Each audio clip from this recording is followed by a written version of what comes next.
டிஜி guys என்னன்னு கேட்டாக்க புது கில்டு ஒன்று ஆரம்பிச்சிருக்கேன். இந்த கில்டுக்கு நீங்கள் வரலாம்.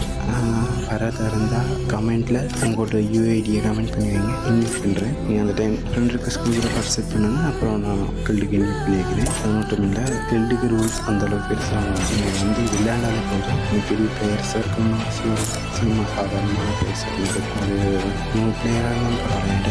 நானும் போகணும் அந்தளவுக்கு எனக்கு விளையாட தெரியாது. ஓடலாம் என்கிட்ட நிறையா நியூ பிளேயர்ஸை பண்ணி அனுப்பிவிட்றாங்க. கில்டு விட்டு வராது அப்படின்னா நான் அந்த மாதிரி எதுவுமே வச்சுருக்கேன். நிறைய ஹில்லேருந்து விரட்டிகிட்டு இருக்காங்க. நான் 3 மாதம் ட்ரை பண்ணுறேன். ஆணாக இருந்தாலும் பெண்ணாக இருந்தாலும் சரி பரவாயில்லை. ஆனால் அவங்க தமிழாக இருக்கணும். வேறு எதுவும் தேவை. ஏன்னு கேட்டால் இந்த guild name Tamil gamers family, PG family. நான் என்னால் வச்சுருக்கேன். என்னால் தமிழாக இருந்தால் இன்னொன்று என்னன்னு கேட்டால் மதங்கிற ஒன்று தேவையில்லை. இதை பார்க்குறவங்க நீங்கள் கேம் விளையாடாட்டி உங்கள் ஃப்ரெண்ட்ஸ் யாராச்சும் இருந்தாங்கன்னா அவங்களுக்கு அனுப்பிடுங்க.